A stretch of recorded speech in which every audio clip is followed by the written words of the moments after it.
Come on.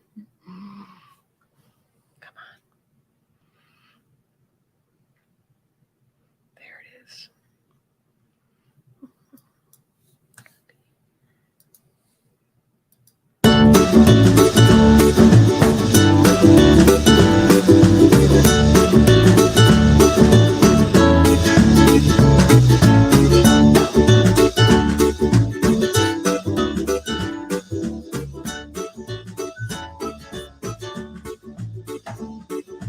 Welcome to Living Low Sodium with Mary Shep. Join Mary as she tickles your taste buds with her salty wit and her exceptional palate, all whilst guiding us through the land of low sodium living. Of course, Living Low Sodium is brought to you in part by the support of Reeses Barkery Pawtique. Check them out at reesesbarkery.com. Give them a call at 815-363-7297. Why? Because your fur babies need to eat well also. Hey, we're still in the power of food, and today we're looking at who's right. Welcome in. So, I received some messages this morning about my controversial topic of who's right. That's right. And I'm not saying that I am right. No. I'm just saying that it's a topic that needs to be discussed. Now, the messed up thing is, now she's a friend of mine, but and I agree with a lot of what she says, and she's a nutritionist, and she's a good nutritionist.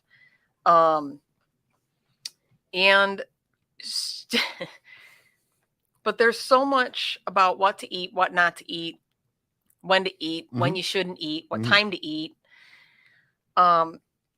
And I tend, and I just said this before we started the show, I try my best to keep my mouth shut. Yeah. And I talk about food a lot, all the time, all over the place, everywhere I go. But I try not to push my beliefs on other people, especially when somebody else is discussing something that they're passionate about and that is their life and there's their so on and so forth. That being said, I still twitch a little bit when they say things that I disagree with. That doesn't mean that I am right and they are wrong. It just means that I don't agree with their point of view. Yeah. And that is, surprise, perfectly acceptable. And guess what? We're still friends. It's like the what's better, Ford, Chevy. Right. Well, Oldsmobile doesn't even exist anymore. I know. So I know. Well, that's the thing. So when you talk about who's right, eggs are good, eggs are bad. Beans are good, beans are bad. Rice is good, rice is bad. There's cure-all diets. You should do keto. You should do Mediterranean. You should do the cabbage soup diet. You should do the eat bananas on whatever freaking I don't know diet. And then there's the coveted age-old classic argument of should you eat meat or not eat meat. My favorite is when people argue that we have evolved to eat meat. And then there's the ones that we have evolved to not eat meat. And if from a scientific aspect, if you look at our teeth, and that's usually where people say there's the argument, is this is why, because, the ones that say we're not supposed to eat meat say our molars are getting bigger and we're getting more molars and we're supposed to grind vegetables and whatever, and whoever knows what their argument is. And the other ones say that we have incisors and we have sharp teeth like dogs do and we should eat meat and we have tearing and blah, blah, blah. The truth of the matter is we're omnivorous. We're supposed to eat both. We're supposed to eat meats and vegetables. Yeah. But it's still not even that simple. If we were only supposed to eat vegetables, a lot of them wouldn't be gross tasting. Oh, that's too funny. Well, I mean, that's also a matter of perspective as well. Right. So, who's right? And again, that's a loaded question. It's very loaded. Because it's not, I mean, everything in life, it's not about, there's a lot of things that there is no right or wrong answer. Correct. So the fact that Food Study, and we did a show on it, so if you want to dig back a couple episodes. For those of you not watching, she just took a drink of water out of a plastic water bottle, which again, people would say, oh, plastic sends off carcinogens. Yep. And what about my tumbler with my coffee in it. Oh my Oh, goodness. you know what? In the coffee, if you look it up, most hot beverages that get over a certain temperature have carcinogens in them. And we're going to just talk about carcinogens here in a second. Yeah. So the fact that food study is less than 100 years It's just old. a baby. And you want to talk about a study that's in its true infancy is the gut biome. They've only been studying that for the last couple decades. And the things that they've discovered in the last 5 or 10 years about your gut biome and how it's affected by your dietary choices is insane. Right. Gary says, ooh, dicey. Thanks, Gary. Well, I mean, at least Gary comes from a culture that eats predominantly real food. Real food. And there, I mean, that's not to say that there's not a lot of vegetarians in Singapore, but there are. Yeah. But it's just and correct me if I'm wrong, but they eat more vegetables with a little bit of protein versus a lot of protein and a little bit of vegetables. My goal for the 21-6 the net is to earn enough money to send you and I over to Singapore for a week. Can we start a GoFundMe to Mary and Kent to Singapore to report live and do a foodie over there? Oh my God, that would be amazing, wouldn't it? I think. Listen, all of our listeners, send your checks to. If everybody sent like 50 cents, we would have enough for the two of us to go to Singapore. I'm so excited about that. It would be great, and we could just crash on Gary's couch. What are you doing? I bet his family would love that. So, not only that, doctors as a whole learn very, very little about nutrition. Yeah. And its effect on the body. They're just now starting to learn more about nutrition on its effect. When I was diagnosed with liver disease and flat out, it was don't eat salt, don't eat processed meats. You never get to have hot dogs or anything else again. You can't eat red meat ever again. You got to watch the fish you eat. So pretty much I was left to chicken and vegetables. And even that is not the right answer because they still didn't tell me to be mindful of brined and marinated chickens. And then to be mindful of where I got the chickens, because depending on the bird and its source, some of it makes me sick and some of it doesn't. So there's so much that's not known. So when you look at it, and that's why you look at food study and go, here's this portion of time where they said eggs are good. And then they say eggs are bad. And then they say eggs are loaded in cholesterol, so they're bad again. And then eggs are both the whites and the yolks are loaded in carcinogens, but the whites are better than the yolks. So then all these egg white frittatas came on the market. They all I say no one's right. Ultimately, so much of it's opinion, including my own show. Yeah. Mine is my opinion. It's an anecdotal opinion based on my experiences. And when people tell me, well, you're just sensitive or you're overreacting, I'm sensitive because not by choice. Yeah. When I drink something like a flavored water that has color in it, I wasn't drinking it to see and go, I bet you this is going to make me sick. And then it makes me sick and go, see, I told you so. I drank it, didn't know it. It wasn't until the second or third times that I did it again and went and eliminated things out of my diet to find out where the flare-up was coming from, that I discovered where these things come from. So there's no bias there. It's this affected me. And that's what I'm telling you is my experience of what affects me. Yeah, Gary says actually Singaporeans eat a lot of proteins, a lot more than vegetables. Koreans are going to eat more vegetables than proteins, and different bodies process the same food differently. 100%. Yeah. 100%.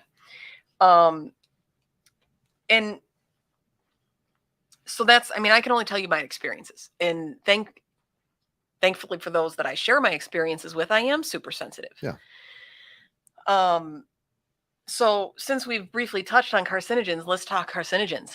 Because so carcinogen is defined as a substance capable of causing cancer in living tissue. We could literally do an entire show on carcinogens, and they're everywhere. They are literally everywhere. I could point out just about every object in this room that has some kind of carcinogen. Any number of agents can cause cancer in humans. They can be divided. Carcinogens can be divided into three categories: chemical, physical, and I think it's oncogenic, or like viruses. Yeah, like oncology. Right. And there's a lot that we know, like UV. Everybody knows UV, sunlight, whatever. You get skin cancer, cigarettes, group A or group 1 carcinogen, Yeah. I think, by the World Health Organization. Asbestos, alcohol, we've all heard of those carcinogens. And then, of course, you've got your arsenic and plastics and like all of that. And if you're in California, it's literally everything made on the face of the planet, and they put a tag on it. So every backpack ever says California class action something pH whatever, because there was a class action lawsuit that labeled all the carcinogens. So processed meat, according to the World Health Organization, is grouped as classified as a group 1 carcinogen. Processed meat. So yeah, could you have a definition of processed? Bacon. Oh. Bacon, salami, lunch meat, everything in the deli counter. So something that has gone hot through dogs, sausages. So something that's gone through the butcher shop, something that's been processed that way, not just a cut of steak. Yeah. I mean, if it's marinated, probably. Okay. But if it's that's when you talk processed meats like bologna and salami and ham and prosciutto and which is amazing if you've never had it, especially the good stuff. That's right. But those processed meats are classified as group 1 carcinogen, which is the same classification that cigarettes and alcohol get. I don't know. Come on. So I'm not going to disagree with you that processed meats are bad for you. Yeah. I'm not. I'm also not going to disagree with you. What about that bacon when grease? given the hat? Is then bacon grease carcinogen? Still a carcinogen. No. I'm also not going to disagree with you that bacon grease is amazing. I have a tub, not the only one. There's more in my freezer, but currently in my refrigerator, there is a tub of pork fat, rendered pork fat from the pigs that I get from the farm. Delicious. Because obviously they process the entire animal, so there's chunks of it. Right. It doesn't really taste like pork, but it tastes amazing. Still a carcinogen. Still a carcinogen. But it's not processed. I mean, it's processed in the aspect of it's cut from the animal, rendered down, filtered so it doesn't have bits of whatever in it, and it's a nice, clean, white animal fat. Red meat is classified as a group 2A carcinogen. So what that means is, in the case of red meat, the classification is based on limited evidence from epidemiological studies showing positive association between eating red meat and developing colorectal cancer, as well as strong mechanistic evidence. Whatever, those are really big words for my brain to process, and I don't have my glasses on. Yeah. So this is where I start to say, I don't think we know. Because yes, if you tell me that if you study people who have cancer and say this portion of them had, a heavy red meat diet. So we're going to say red meat, or we've studied in animals, we fed them red meat. And all of these. So and that's what's funny to me when they group these things and someone throws it in your face and says, well, red meat is a group 2A carcinogen. Tell me something that's not a group 2A carcinogen. My carpet, my sofa, my coffee, chicken. Like, carcinogens naturally occur in chicken and beef. And while the risk of getting cancer from fruit and vegetables remains small, most of the risk is said to come from the naturally occurring carcinogens, generally the organic pesticides produced by plants themselves to keep predators at bay. Broccoli, apples, onions, oranges, strawberries, lemons, mushrooms all contain a word that I cannot pronounce, acetaldehyde or something. But it's still a natural carcinogen known to humans. Does that mean you're going to get cancer from eating your green beans? Probably not. But that's why I get so heated about this, because when someone throws these buzzwords, and we're all subject to it. When you go out shopping and you see organic, especially with eggs, that's the one I think that that makes me the most angry. You go to the grocery store, you can buy eggs from anywhere from $1.99 a dozen to $10 a dozen. And they all have a different thing on them. Fresh from the farm, pasture raised, cage free, free range. They all have these different labels on them or buzzwords to get you to buy them. And it's the same thing that all of these health websites and health things that are labeled to be healthy in these guides that tell you to be healthier. And the same thing where they say, oh, well, don't eat this because it's got carcinogens, or don't eat that, or you got to eat this, or you got to have a plant-based, or you got to go keto, you got to go that. And everybody's got this heated opinion about which direction to go and what you should or should not be eating. And it makes me nuts, because when you use the word advisor and you're advising people, how much of it is what you've learned and researched, and how much of it is your opinion layered on top of that advice? And that's a really hard thing to separate. And it's not easy. And almost every time when I hear people advising me on things to do, it's surprising how it is very one-sided, that I should be vegetarian, that I should be vegan, that I should go keto.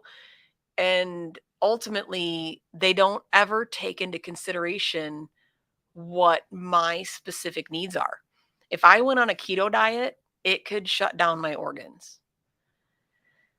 I can't handle that kind of diet based on my dietary needs and the restrictions that my organs put on me because I have certain syndromes and diseases. The other carcinogen that is absolutely horrible and no one ever talks about, because everyone, you shouldn't eat meat, or you should eat meat, or, if you're what's his name, you eat meat 7 days a week, and that's all with the carnivorous diet. Oh yeah, he's got a very famous podcast. Yeah. But we'll call him Joe. Yeah. Joe. I know too many Joes.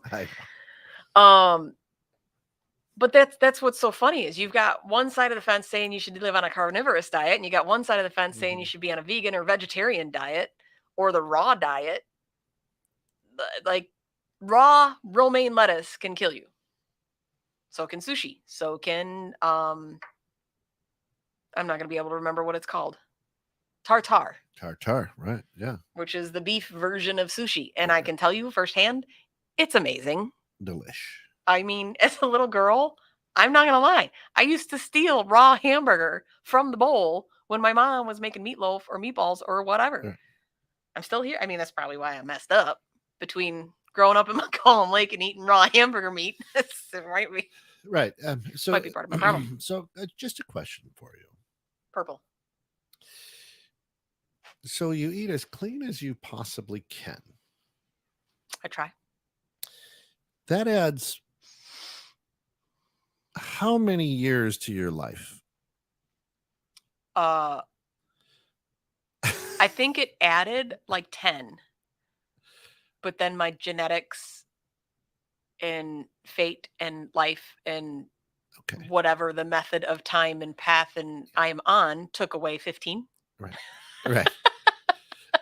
One step forward, two steps back. Right. So yeah, it's great. But we talked about this a little bit in the green room, is if I can't enjoy life, and we use Pete, for example. Right. We absolutely love Pete, and we're not poking fun at him. Here's a guy, right? He's like, listen, I eat grilled peanut butter and jelly sandwiches. I'm 50 plus years old. I know I'm overweight, but you know what? I'm happy. And even at the end, he was trying. Yeah. He was jumping on the treadmill, eating vegetables for the first time, and that weren't macaroni and cheese. And yes, if you didn't know Pete, he considered orange food, which was macaroni and cheese, a vegetable. Yes. We know it's not, but that's what he told himself. Yes. And look where it got him. Right. No.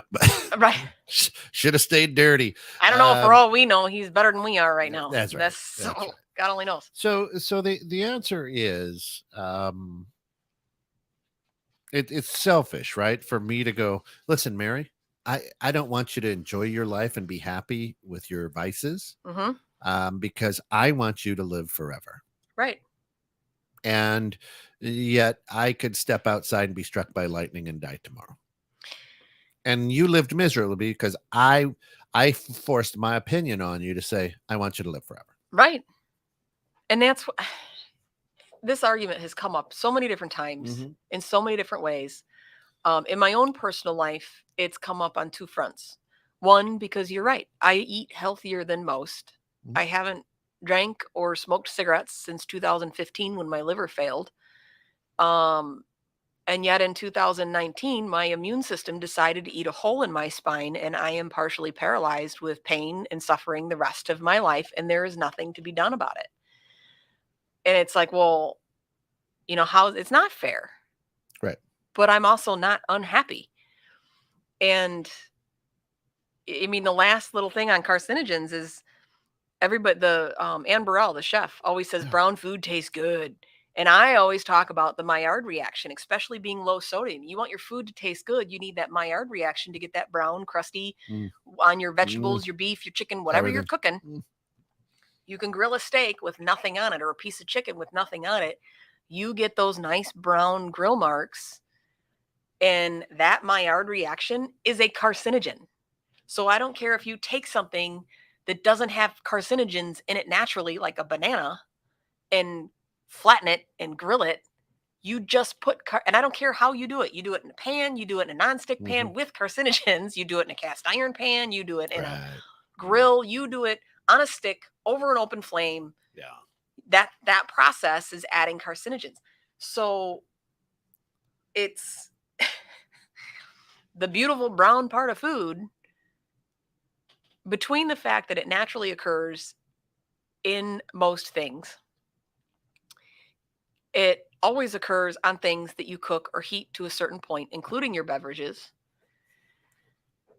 says that there is more to it than what we know. And you can't simply say, you shouldn't eat red meat because it has carcinogens. Especially if, like me, you're a meat eater and it makes you happy. Right. You're not, I don't care. I quit smoking. I eat very little sugar. And when I do eat sugar, it's because I'm going to do something that makes me happy. I'm going to eat ice cream. Yeah. Or like tomorrow, I am making banana bread because I love banana bread. I don't like bananas, but I like banana bread. Whatever. They taste, I don't know. Whatever. I'm an anomaly. Zucchini bread is good too. I see. It's okay. I'd rather just eat the zucchini. Yeah. Carrot. If I'm going to eat bananas, I'd rather have it in carrot bread is so good. They call it carrot cake. I do make an apple blueberry bread. That's really good. That does sound. So, and obviously that has sugar in it. Most of my stuff, I stopped using sugar because that's also very bad for you. White sugar. Yeah. Like if you're going to pick a group of things that are bad for you, the carcinogens in red meat and sugar, I'm going to say have your steak and get rid of the sugar. Yeah, I eat only plants, but my favorite is the red M&Ms. You get the red dye number 5 and the sugar, but they're dark chocolate, and dark chocolate's good for you, That's so right. it's okay. That's right. So my opinion: should you eat meat? Should you stay veggie? Who's right? The answer is just it's not that simple. It's not. We all, like Gary said, we all evolve differently. And we have different genetics, different environmental factors. Someone with generations of history and genetics in a colder climate evolved to eat climate foods, from the potatoes and cabbage and beef and things like that. They might be heavier and stockier and thicker and still be healthy. They may be 15 pounds overweight, but they're perfectly healthy. Yeah. Samoan cultures, not just because of their sumo wrestling, because they're good, like they're bigger people and built that way to survive. Right. So the people in the rainforests in South America are built differently to survive in the rainforest. Right. Yeah. And the same can be said for someone who grows up in a coastal region that eats more fish. Yeah. If you have, and I've said this before, if you have 10 generations of people and your family that have eaten nothing but fish and seafood and shellfish and vegetables, and then you move somewhere that eats beef and pork and potatoes and go, holy crap, I've had gut issues all my life, and wonder why. We were talking about this with the gut biome. You get that from your mother. You start that from your mother. So your original gut biology says, I should be eating this way. And the organisms inside your body and your genetics and the chemical makeup of your body and how it breaks down foods and turns it into essential aminos is based on that. No different than a koala bear living off eucalyptus leaves is developed to digest that type of food. Right. Yeah. And exactly. So Okinawa, Japan has been cited as one of the healthiest cultures because they eat fish and seafood and because they don't eat cheese and they don't eat. When you look at a lot of these cultures, the other thing that's missing is processed foods. There's another town, I think it's in Italy. Their centrian, whatever how you say that, the people over 100 years old is huge because they don't eat anything but real food. It's not that it's a meat-based or a chicken-based or a plant-based or a vegetarian-based or a whatever based. It's real food.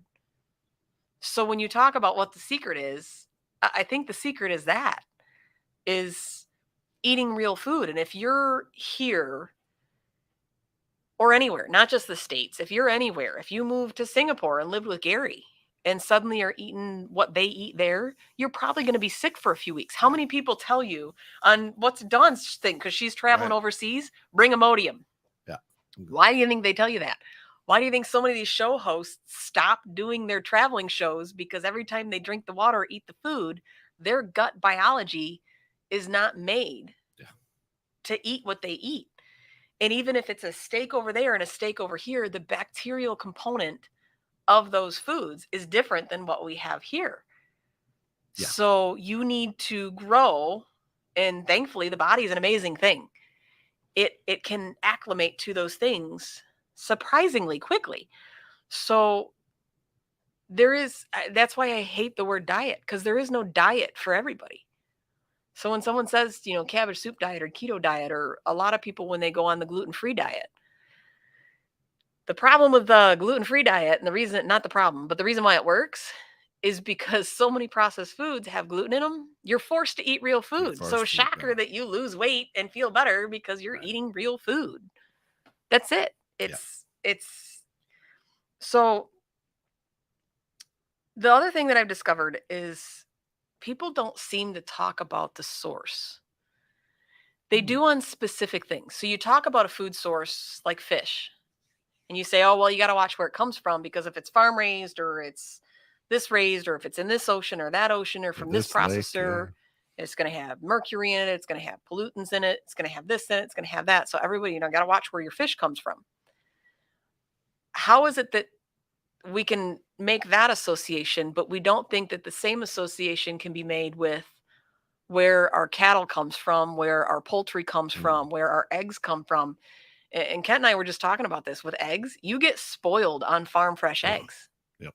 And even if you're lucky and get really fresh eggs from the grocery store and you crack them open and the yolk is bright orange and just beautiful, and you're like, see, these are great, they still taste different. Yeah. So growing up on the Mississippi River, Friday nights was fish fry. Catfish fish fry. Which catfish is amazing.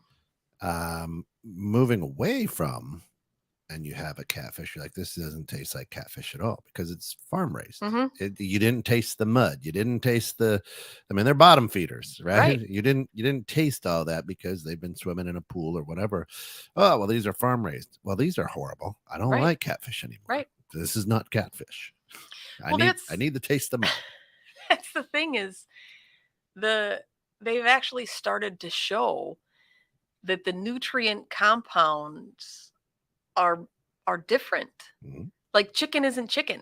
Tomatoes aren't tomatoes. Tomatoes that are bred and hybrid, and whether you want to call them GMO or non-GMO or whatever they are, the ones that you get in the grocery store are specifically engineered, whether artificially or naturally, to last for 6 months because they pick them green, they suck all the oxygen out of the air, pump it with nitrogen, and force the tomato into hibernation. So as it's green, it just sits there and stays green so it can be transported for 4 months.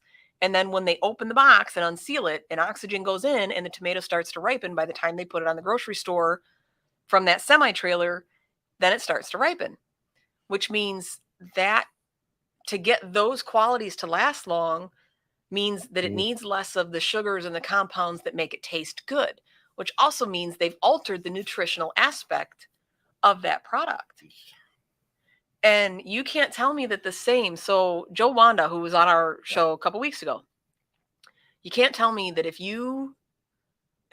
it wasn't so stinking expensive, I would tell him to do so. To take and I know someone has somewhere, if you take the beef from his cows and just randomly select meat from a grocery store, you can't tell me that they're nutritionally the same.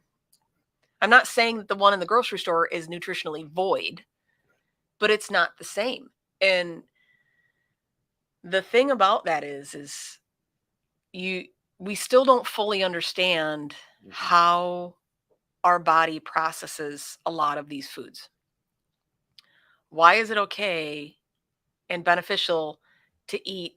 So like when you start looking at the glycemic index, and one of the things they tell you to be mindful of and not eat when you have to be on a low GI diet, if you're diabetic, is bananas, because they're high in sugar and whatever, and so on and so forth.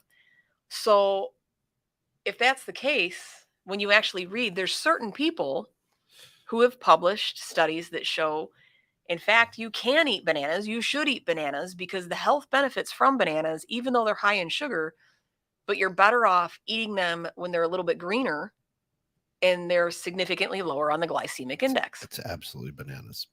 It is bananas, and I don't even like bananas, so that's probably why I know so much about bananas. So an interesting story, right? When I was in my early 20s, maybe 27, 28. I guess that's late 20s. Anyway, I was like, ooh, I drink a milkshake, right? So some protein powder and milk, mixed it with milk, and my body didn't like that. Explosively didn't like that. Okay. I get home. We were staying at my parents' house, and my mom's like, "Oh yeah, you're probably lactose intolerant." My mother and so it runs in the family. So I'm like, well, I didn't like the way that my body felt, so I stopped eating anything that was dairy, except for like cheese on a pizza or on a cheeseburger. Right. Well, come to find out, my body doesn't like the way some of dairy is processed.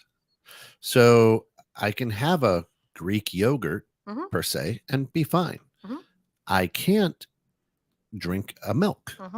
And I won't. So it's very interesting that we stop listening to our bodies and what our bodies tell us, right? As opposed to, well, you've got your nutritional degree, you've got a podcast, right? And so I find that interesting. Now, I can, right? Again, Greek yogurt, yes. Cottage cheese, absolutely not. But it's just the way that it's processed, and the way my body processes. That particular thing. I get in a lot of arguments about milk, because we're not meant to drink milk. Yeah, other species. We're meant to drink water and eat animals and eat vegetables. Yeah. Generations ago, we ate those all raw. You drank water, you ate raw animals, and you ate raw food, raw vegetables, and whatever. Berries, whatever. Yeah. And if you were lucky, you occasionally found honey, which is why you instinctually, you want to talk about addiction. Everybody, and that's why diets are so hard. And that is why sugar is we like salt because salt makes things taste good. It amplifies flavor. And believe me, once you go low sodium or no salt long enough, you realize it's not the flavor you're looking for, because you can start to taste the flavor of foods. You just like the taste of salt. So essentially, you like the taste of salt, you're cutting it with fried potatoes, or you're cutting it with broccoli, or you're cutting Right. it with mashed potato. You just can't French handle. fries. That's like the difference between taking a shot of vodka and dumping it in cranberry juice. You like the vodka, because if you just like cranberry juice, you'd go to a bar and just drink cranberry juice. You're cutting it. It's the same with salt. You like salt. You just tell yourself it amplifies food. It's actually, you just like the flavor, like salt. But sugar, instinctually to our core, the reason why it's so hard to kick sugar is from a cellular structure. We have a lot of history searching for food and hunting for food. We have a little tiny bit of history of you can walk to every corner within 10 miles and find a Starbucks and a McDonald's and a Subway and a grocery store and a convenience store in some place that's going to give you some kind of food, most of which are loaded with sugars and salts. But the reason why sugar is so hard is because the only sugar that we came by was from fruits or honey, and it's free energy. So when you come across a fruit once a week, your body goes, eat the shit out of that. Yeah. Because it's free energy. We're going to store it and we're going to keep it. So now at a cellular level, we get sugar, and it's an automatic dopamine kick. Yeah. Automatic. Doesn't matter what kind of sugar it is. You just tend to, because the sugar kick is higher from actual artificial sugars than it is from anything else.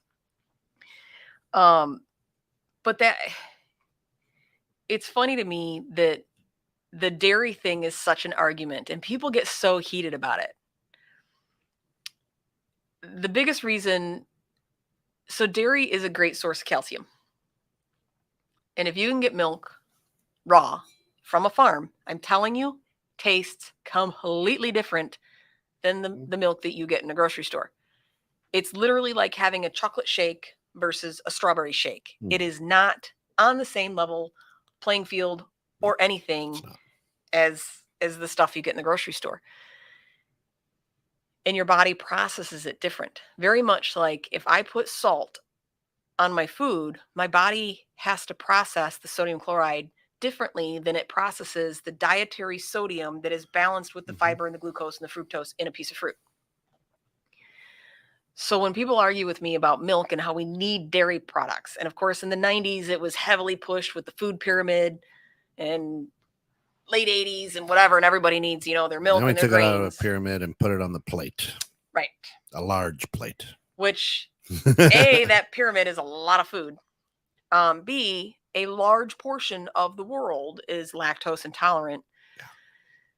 Yeah. So I discovered that I love cheese. So even though I don't have a problem giving up dairy, the same concept where yogurts don't bother me. Most ice creams, if they're made predominantly with real ingredients, don't bother me. And hard cheeses, the way that hard cheeses are processed, don't really have lactose. So if you stick to the cheddars and the parmesans and the Asiagos, they don't have the lactose, especially like the goat cheeses and stuff like that. Not that goat cheese or goat milk doesn't have lactose. It's just different. But that's the thing, is if you look it up, we don't need milk. Milk is an easy substitute when your diet is lacking in calcium.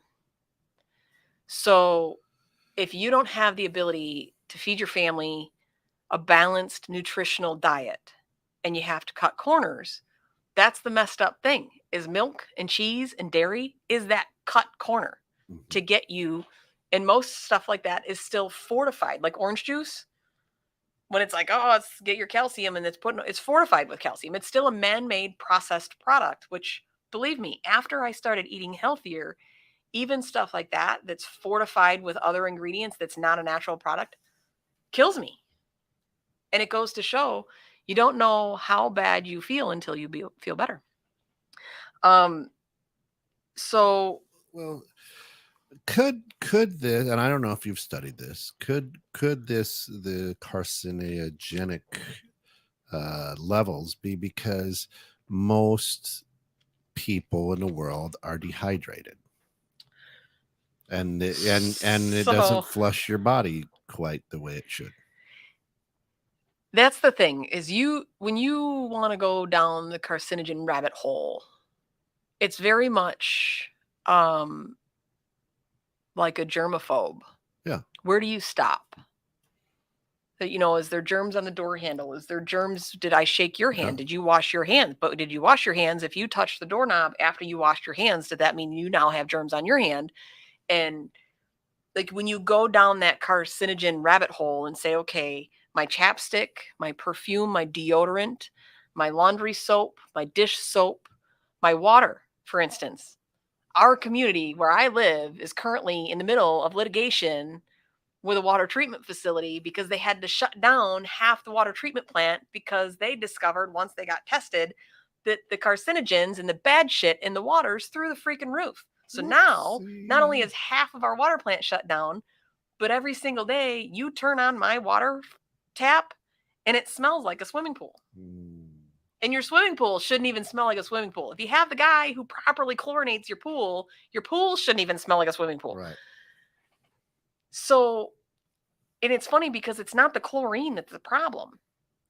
It's not at high enough levels, at least as far as research has shown. Right. Which could always change, give it 100 years. Who knows? They might find out in 100 years that it was a chlorine in our water all along that was causing us these carcinogenic cancers. But when you go down that rabbit hole of, like you said, the plastic water bottle, so they made the water bottles thinner so that they break down faster. When you see an expiration date on your water bottle, it's not the water that's expiring. It's the plastic that starts to break down and leach those PCBs or whatever it's called into your waters. So if you have Tupperware, if you have Ziploc bags, if you have plastic wrap around your foods, you have nonstick pans, you have sunscreen, you have like the amount of things that have carcinogens in them. You have to say, okay, I need to find the balance between health and happiness. I like ice cream. It is not good for me. Now, the funny thing is ice cream counts as your serving of dairy for the day. FYI. See? There you So go. Be happy. Like if it's actual ice cream that has actual milk in it, it counts as your serving of dairy. That's my justifiable license. But that being said, the sugar in the ice cream is worse for you than any benefit you're going to get from the milk or the calcium. And then we pump into our children and say, you need to drink milk, you need to drink dairy, you need to have your serving of dairy. But the dairy that we give them is sweetened yogurt drinks and sweetened yogurt foods, and they're, you know, sweetened milks and chocolate milks and strawberry milks, and nothing wrong with this strawberry quick. No, there is not anything wrong with strawberry quick. In that tin, and you just threw scoops of strawberry sugar into. Remember Tang? Oh yeah, I still have it. It's literally just orange sugar water. It is. I don't think there's any orange flavor to it. It's what the astronauts drink, right? Oh my god, I would like half a cup of Tang and then a little shot of water. It was like syrup. I believe we still have it in our house. My father-in-law loves it. He also loves Mellow Yellow though. So. But that's, so I mean, when you talk about should we eat meat or not should eat meat, and whenever anybody asks me what diet I'm on, and I hate that word. I hate the word diet. My diet is as much real food as humanly possible, and as limited processed food. And when I say processed, because I've had people give me grief, well, you know, eat frozen vegetables or canned vegetables. Some things, and you just have to pay attention to how they're processed. Some things are processed at their peak, like vegetables. A lot of times they're picked and they're frozen at their peak of freshness. So it's an easy way for you to keep those healthy foods around. When I say processed, I'm talking peas shouldn't have salt. So when you buy peas and they're 200 milligrams of sodium, peas don't have 200 milligrams of sodium in them. Someone added salt to that product, which is unnecessary. It's like French fries, frozen French fries. Why can't they be just potatoes? It's 16 different kinds of potatoes ground up and then pushed through an extruder to look like a French fry to go along with your burger. So when you want to talk about carcinogens, and here's the other topic that I get yelled at all the time. So when someone tells me that, you shouldn't eat meat because it's loaded with carcinogens, causes cancer, it's bad for you, so on and so forth, and then they tell me you should try a veggie burger.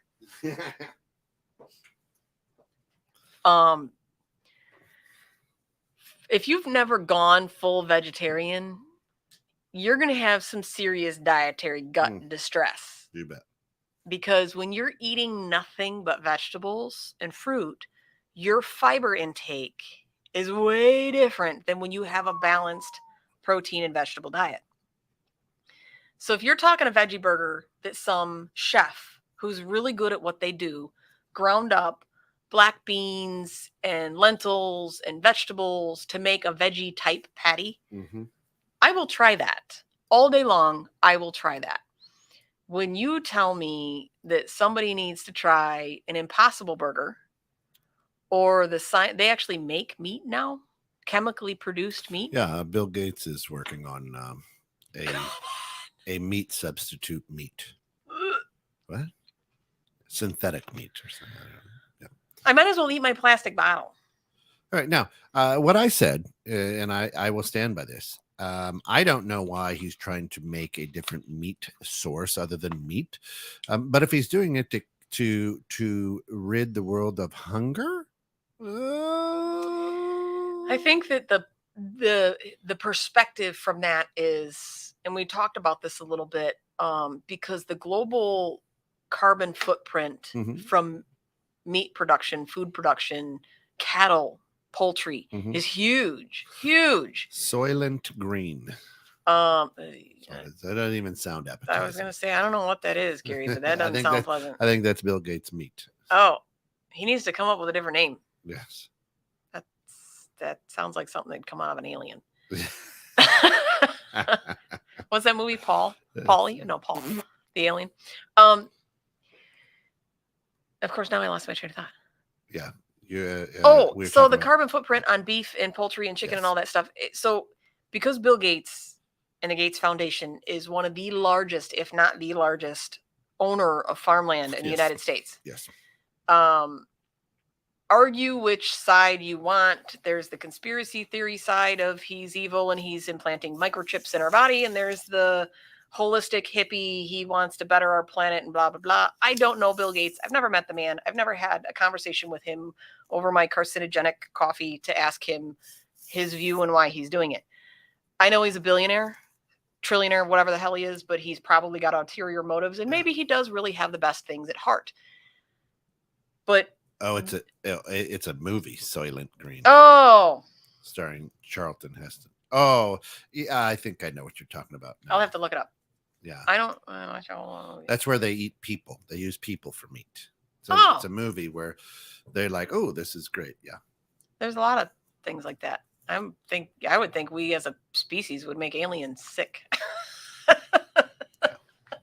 But from that argument of carbon footprint, the amount of money to use and to process and to use cattle and all of this other stuff, because of the fact that it is expensive for people like Joe Wanda to have Wanda's farm and to properly raise cattle in such a fashion that it's its own ecosystem. They eat the grass, they poop the grass, they feed the soil, the grass grows, they eat the grass. Like he doesn't have 1,000 head of cattle in a space that can fit 1,000 head of cattle. And then they just get like they have like it's its own ecosystem. That is really expensive to do, and it's not cost effective to feed the entire planet. So no, but it's awesome to watch. But it is awesome. Yeah. So I mean, I guess I understand from trying to understand somebody else's perspective of how are we going to continue to feed our species effectively without creating more of a carbon footprint than we already have. That's a problem. And chances are you're going to be more successful creating an artificial meat than you are getting every single person who owns a piece of land to grow a tomato plant, raise 2 chickens, and make their own food. But in the same breath, we Americans are very nearsighted, and we think America is the world. We are? However, I thought we were. We're we're the not. rest is just ocean, right? Right. Gary's a figment of my imagination. That's right. However, the interesting thing is, take a look outside of America, and some of your favorite foods are banned Yeah. in other parts of the world. And what does that say? I mean, people. I'm not saying Mountain Dew, because we all know Mountain Dew is should be banned everywhere. As a scientific experience, right? Or Experiment. But like, let's take something wholesome and nutritious like wheat thins. Right. It's got wheat in it. Should be good for you, right? Wheat thins is banned in several countries in Europe. Why? And I wish, and I mean, I really do. I'm sad that not only myself, but most people have to go through something of the same nature that I went through to change their ways. It's not very often that someone just decides to do these things. And in the green room, we were talking because I was reading an article about carcinogens and all this stuff, and it said in a perfect world, you would eat mostly real foods, and you wouldn't smoke cigarettes, and you wouldn't drink alcohol. And then in parentheses, it said that zero alcohol consumption is unreasonable. And I mean, I know that, and I get it, and I understand that perspective, but it still floored me that is so ingrained that in a health article, it has to put in print that it is unreasonable for you to not drink. And there's even studies shown that to have a drink or two a few times a week is actually healthy. But it's also unhealthy. And it's the same with red meat. To have red meat here and there is healthy. So my perfect diet, if you were going to ask me my perfect diet, it's 3 days of animal protein, beef, chicken, pork, whatever it is. You pick your animal protein. 2 days of seafood, 2 days of veg. As much real food as humanly possible, as little processed food as you can possibly keep and avoid, and no alcohol and no cigarettes. And again, I get it. Not everybody's going to quit drinking. And I'm sorry if you're a smoker. I'm not going to yell at you. I don't care, but you probably should quit smoking. But that's my perfect diet. And that's what keeps me healthy. And that's what keeps me, as somebody with advanced liver disease, off medications. Mm-hmm. Does it mean I stick to it? Absolutely not. You know, if people were to ask me, and this year, you know, I've challenged myself on some different things. Right. My diet is a thought diet. Right. Mm-hmm. And people ask me, what do you mean? I go, well, I think about what I eat now. Mm-hmm. I just don't throw it in. I it's like all of 2022 for me is like an experiment. I want to see what things do, how my body reacts, what's going on. And so now I go, all right, if I have this, why, first of all, why do I want this? Am I missing something? Is my body craving something, whatever? And if not, I go, all right, I like this, but I know that I'm not fooling anybody. I'm also going to pay for this. My chocolate peanut butter puppy chow shake concrete thing from Julianne's. Oh, that is food for my soul. Oh, mama mia. Because I like to feed my soul. I just said that to Alice the other day. I'm like, you know, we need puppy chow in the house all the time. If I am going to splurge and have sugar, it's gonna be a peanut butter chocolate puppy chow concrete from Julianne's. And Gary, I wish I could ship them to you. And I don't know if peanut butter is actually a big thing overseas anyways. I know in Australia it's not. Andrew Zimmern did a whole thing about it where he brought a thing of peanut butter. And the kids were like, why would you grind up peanut butters? They were all, it's the funniest episode to watch. And the one kid's like, what is this garbage that you fed me? Like, I love peanut butter. Yeah. So that, I mean, if you were going to ask me, that would be my suggestion, is to have a healthy balance. But that being said, if you actually, my first recommendation to people, yeah, peanut butter is an acquired taste over there. Yeah, I believe it. I would say, and I tell everybody, the only way you're going to know is if you start with an elimination diet. Mm-hmm. And that is the most difficult thing to do. It is not easy to do an elimination diet. And you might find a lot of people are allergic. Yeah, it's raining. It's raining hard. Yeah, the big rain when I came in here this morning, it said it was like a 10% chance of rain. And it sounds like we're in the Amazon right now. Right. But if you were to ask me, I'd say do an elimination diet. Yeah. A lot of people, a surprising number of people, are allergic to garlic and onions, which is in everything. A large portion of people are allergic to chicken or eggs, and that's also in everything. First of all, for all those people out there who are allergic to garlic and onions, I will pray for you. I know, right? When I found that out and so I quit drinking. Yeah. I quit smoking. And I remember my doctor was like, oh, you're doing really good. I said, I told you I wasn't an alcoholic. I'm good. Like, let's move on. What's next? And then even later, he said it again, like, I don't think you're ever going to drink again. I'm like, so you think the worst part of my life was the fact that I can't drink or smoke? You took away salt. Yeah. I can't salt my eggs. I can't salt my watermelon. I can't salt my tomatoes. I used to salt my ketchup for my salted fries from Wendy's. And if it wasn't dipped in the salted ketchup, it was dipped in the Frosty. Absolutely. Like, you want to talk about American culture. It's dipping Wendy's French fries that are salted into a chocolate Frosty. Especially when you ask for the little tiny mini one they're supposed to be for children. Yeah. That is absolutely a slice of heaven. Yeah. So, but even if you said, okay, I'm going to go by Mary's diet and I'm going to eat meat 3 times a week and I'm going to eat fish 2 times a week and I'm going to go vegetarian 2 days a week. Yeah. And I can't tell you how many people tell me how good I look now versus before and I have very serious conditions. You look marvelous. I look marvelous. So, but if you have a mild allergy, and there's another study I read about, they are discovering the gut reaction. It's not really an allergy. So when they do a scratch test, you might not be allergic to chicken. Interesting. But when you consume it over a long period of time, it affects your gut biology to where it also still creates an immune response.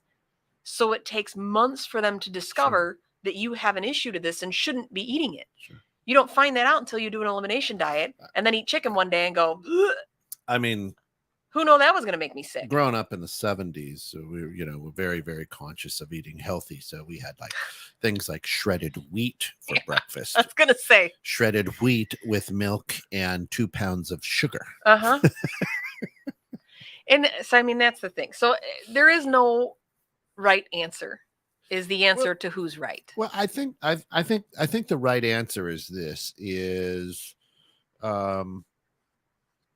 your body needs to move. Our bodies were not meant to be sedentary. Sedentary, or however you say it. And I think we need to drink more water. Correct. Because our body's made mainly of water. And then if you listen to your body. Right. Yes, there are peanut allergies. Yes, there are things but I can look at you and go, what is wrong with you? I put peanut butter on my hamburgers. Right. You can't even peanut smell. Sauce. You can't even smell a peanut, and if you smell a peanut, you can't breathe. Right. So I get, and everybody's wired differently. So to me, I think movement, water, and then eat and be happy. Agreed. And you do. You got to feed your soul. You got to feed yourself. Yeah. You got to have a healthy health and food balance. So it's a fun topic today. It's always a fun topic. Across the pond over there in Singapore, people that dip their McDonald's French fries in the chocolate fudge sundae. See? I love it. It's a worldwide thing. I can't wait to go to Singapore. That many people cannot be wrong. No, I agree. That's what I'm saying. As always, please, please, please follow us on YouTube. 216thenet.com, mylosolifestyle.com, Facebook. The more YouTube subscribers we have, the more luxuries we have. Next week, I will not be here. We have to take a week off because I will be in Colorado. So I'm Colorado. Gonna be here. I'm going to be having some fun with some people on a trip. That's right. Do some fun, good things. But we do have a good show when we come back to finish up and wrap up our food series. I hope you've enjoyed it. It'll be a blast. Happy cooking. That's it. And for all of us here at 21.6 Net, thanks for getting caught in the net with us. Come back at 1 p.m. Central Time for the Neighborhood Pulse with Kevin callback. And then at 3 for In the Know with, well, not Steph, but Joe.